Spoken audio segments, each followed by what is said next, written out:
En Argentina, la democracia se conjuga con derechos a una educación pública, libre, gratuita, laica y plural. 40 años de democracia. Estado garante, Estado presente. Es un mensaje de la Red Interuniversitaria de Derechos Humanos.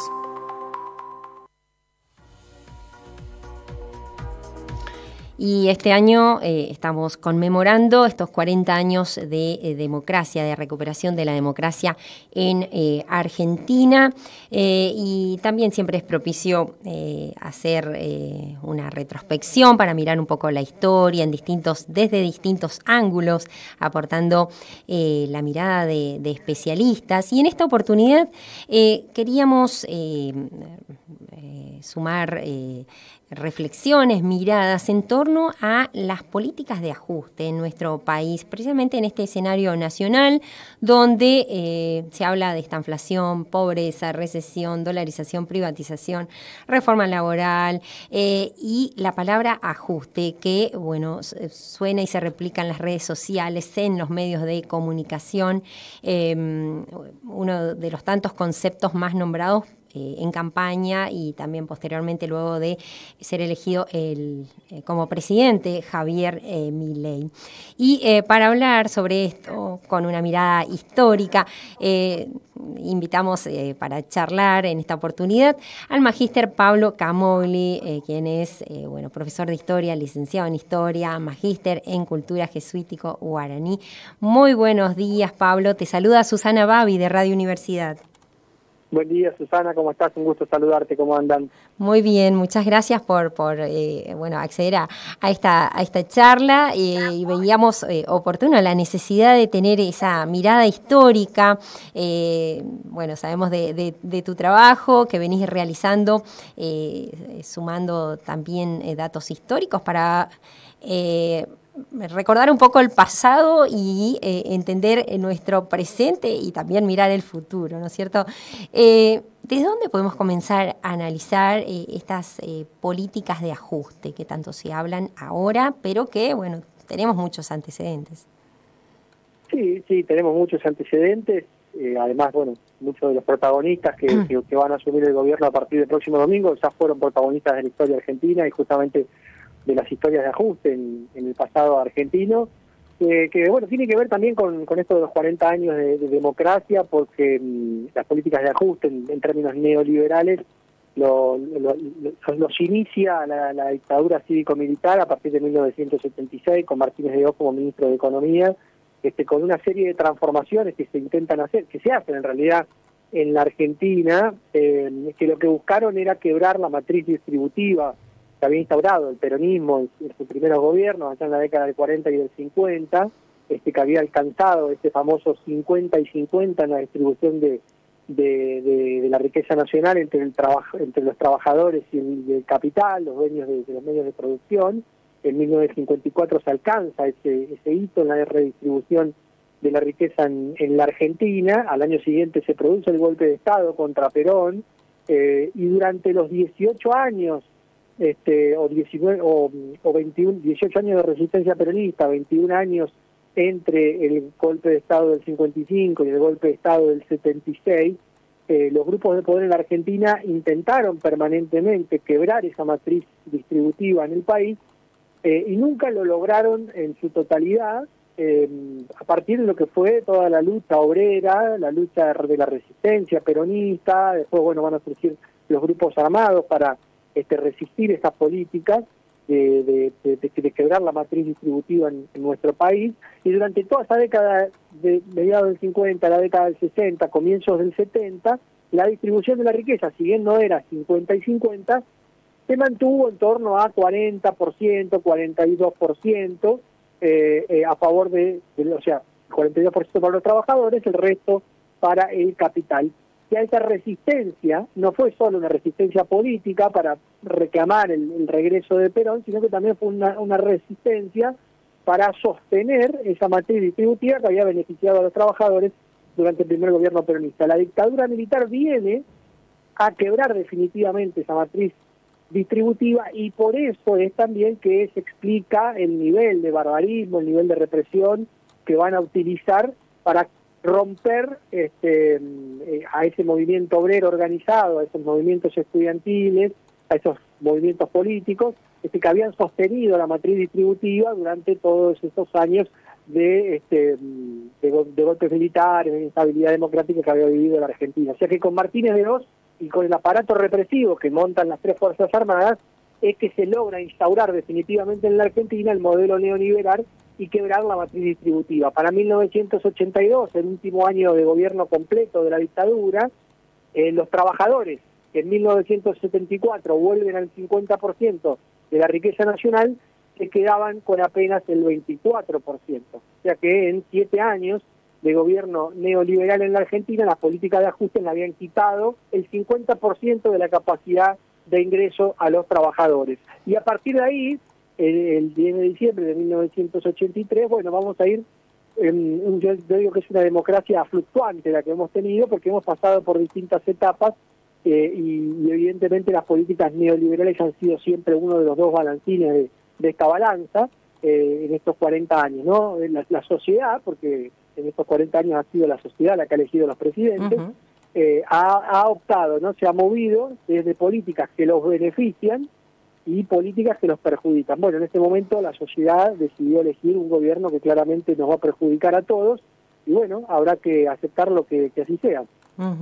Y como decías, bueno, es la sociedad y fue a través del voto que, bueno, se han elegido los sucesivos gobiernos. Tenemos 40 años de democracia, pero en términos económicos siguen estos cimbronazos. No logramos, digamos, como decías, está en juego esto de la matriz distributiva y también está en juego un modelo de país. De hecho, eso es lo que han elegido en esta oportunidad, otro modelo de país respecto a lo que veníamos teniendo, digamos, las políticas más bien sociales, ahora, digamos, apuntando al ajuste, pero por ahí desde la mirada histórica me gustaría por ahí que puedas remarcar también el impacto que han tenido estas políticas de ajuste. Sí, bueno, en estos 40 años de democracia, digamos, las políticas de ajuste más características han sido las que implementó Carlos Menem en su momento, desde 1989 a 1999, con la salvedad de que él gana las elecciones del 89 con un discurso totalmente diferente. Él no dijo que iba a hacer lo que terminó haciendo. Recordemos que su campaña se basó en dos frases, en dos eslogans muy fuertes, que eran revolución productiva y salariazo, que son dos consignas muy fuertes para el propio peronismo, porque están en la matriz identitaria del peronismo, y con esa consigna le gana la presidencia a Angeló, que era el candidato del radicalismo, un radicalismo que venía muy golpeado por todo lo que fueron los últimos 2 años de gobierno de Alfonsín, con los levantamientos carapintadas y fundamentalmente con la hiperinflación que tuvo Alfonsín, y que generó las condiciones también sociales para que después Menem pudiera hacer todo lo que hizo, porque Menem también tuvo un primer año, el 90, con mucha hiperinflación, hasta que llega el ministro Domingo Cavallo e instaura el plan de convertibilidad, que logra frenar la inflación. La Argentina tuvo muchos años de inflación muy baja, estamos hablando de 1% anual, 2% anual, incluso algún año de deflación, pero a costa de un modelo de ajuste que terminó siendo muy nocivo para la sociedad, porque la convertibilidad que es una ficción, es como esto de la dolarización, digamos, que nuestra moneda, la moneda del peso argentino, valga lo mismo que $1, es algo que es una ficción en tanto y en cuanto las economías no son compatibles. La Argentina no son comparables. El peso de la economía argentina no tiene nada que ver con la de los Estados Unidos. Creo que esto es muy evidente para cualquiera, no hace falta ser muy estudioso para darse cuenta de la diferencia del tamaño de nuestras economías, de nuestro poder, y por ende la moneda tiene ese sustento detrás. El peso argentino no puede valer $1. Para sostener esa ficción, como podría ser la dolarización en ese momento, lo que la Argentina necesita son dólares. La Argentina nunca tuvo dólares porque no los fabrica, los que los fabrican los dólares son Estados Unidos. Entonces, para poder sostener esa ficción, Lo que se hizo en los 90, y yo calculo que se va a hacer en esta oportunidad más o menos lo mismo, es primero ajustar el Estado, achicar el Estado todo lo que se pueda, vaciar el Estado, para que, bueno, achicar lo que se llama, lo que los economistas neoliberales denominan el gasto público, y en realidad en muchos casos es inversión, como la obra pública, por ejemplo, que es la que hace las rutas, los caminos, las escuelas, los hospitales, bueno, a eso le llaman gasto, en realidad es una inversión que se está haciendo, que beneficia a todos, y bueno, se achica ese Estado, se despiden a miles de empleados públicos, que fue lo que pasó en los 90, eso permite justamente con este achicamiento, bueno, ahorrar algunos dólares del gasto corriente del Estado, del gasto público, del presupuesto. En segunda instancia lo que se hace es privatizar las empresas. La Argentina tiene dos empresas muy importantes que son Aerolíneas Argentinas y sobre todo YPF, con la enorme riqueza nacional que hay detrás de los minerales y los hidrocarburos. Eso se hizo también en los 90, esto ocasionó una retahíla de despidos enorme. El cierre de los ferrocarriles fue parte de todo este proceso también, y esto generó el origen, por ejemplo, del movimiento piquetero, que se origina en las ciudades, en los pueblos del interior, en donde estaban los talleres ferroviarios o donde estaban los principales centros productivos de yacimientos petrolíferos fiscales, de YPF, ¿no? Y allí se inicia el movimiento piquetero de gente que se quedó sin trabajo y que en un modelo neoliberal no encontró ninguna alternativa nueva. Bueno, esto permitió el ingreso de miles de dólares en las privatizaciones, que sostuvieron el 1 a 1 durante un tiempo. Cuando se acabó ese dinero y el sistema seguía demandando dólares, empezó el proceso de endeudamiento, que durante los 90 fue enorme. A partir del año 94 y 95 empezó un gran proceso de endeudamiento. Unido esto a lo que fue la crisis del 95 del efecto tequila, la crisis en México, que impactó muy grande también en la Argentina por esta dependencia que tiene la Argentina con los dólares, y esos últimos años, la segunda gestión de Menem, del 95 al 99, fue un ir en barranca permanente con un crecimiento de la crisis social muy fuerte, el aumento de la pobreza, el aumento de la desocupación, el aumento de la indigencia, y las imágenes de hambre.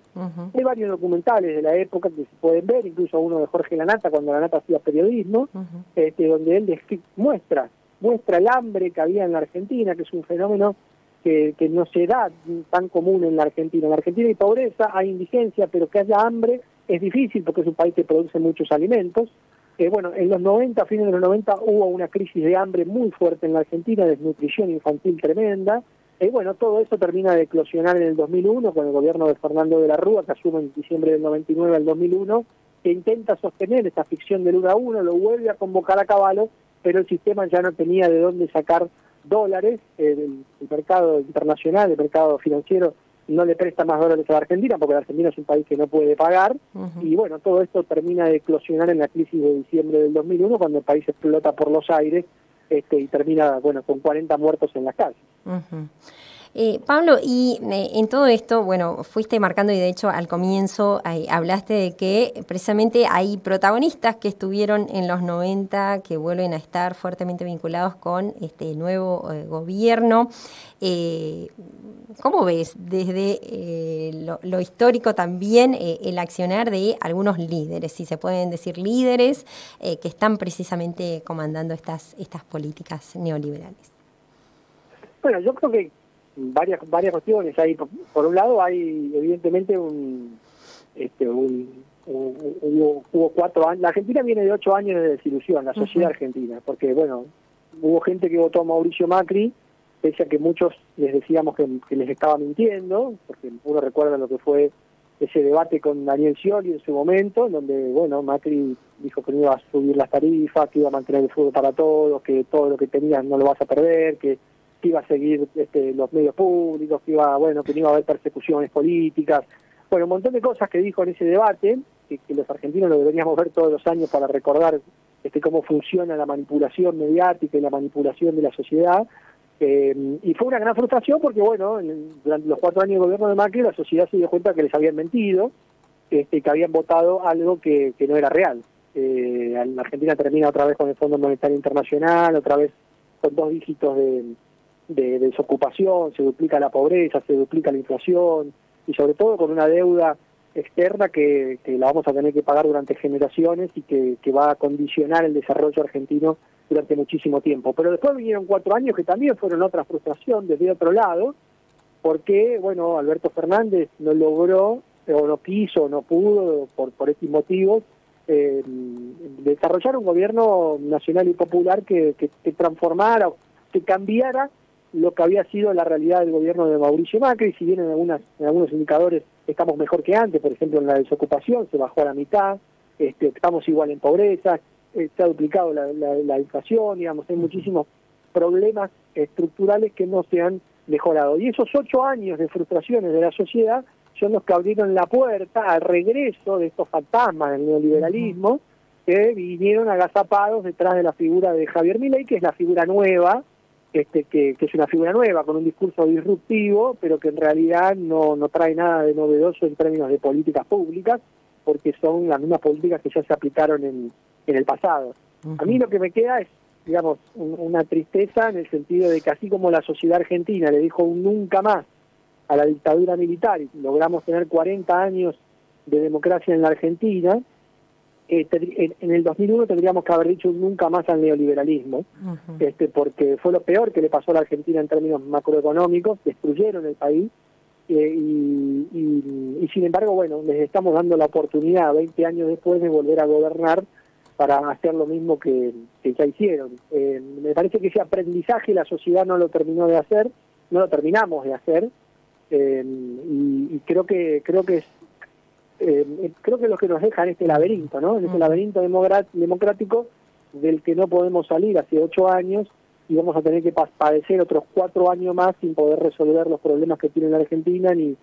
además desperdiciar una oportunidad tan importante como esta con todo lo que significa las riquezas del litio, del gas, del petróleo que tiene la Argentina y que lamentablemente van a quedar en manos de 4 vivos que se la van a fugar al extranjero para dejarnos la pobreza y la deuda a los argentinos. Me parece que eso es lo que nos queda como deuda pendiente, no haberle puesto nunca más concreto a estas políticas neoliberales, al igual que hicimos con las políticas represivas de la dictadura, ¿no? La dictadura fue represión y modelo económico, y la sociedad le dijo un nunca más a la represión. Tendríamos que haberle dicho un nunca más también a ese modelo económico de empobrecimiento de la Argentina. Pablo, un placer charlar contigo. Gracias por tu tiempo, gracias por compartir un poco estos datos históricos y estas reflexiones para recordar nuestro pasado y entender un poquito este escenario actual. Gracias. Gracias a ustedes, un abrazo grande. Hasta pronto. Hablamos con Pablo Camogli, periodista, profesor, licenciado en Historia, magíster en Cultura Jesuítico Guaraní, hablando un poco acerca de las políticas de ajuste en la historia de nuestro país a 40 años de la recuperación de la democracia.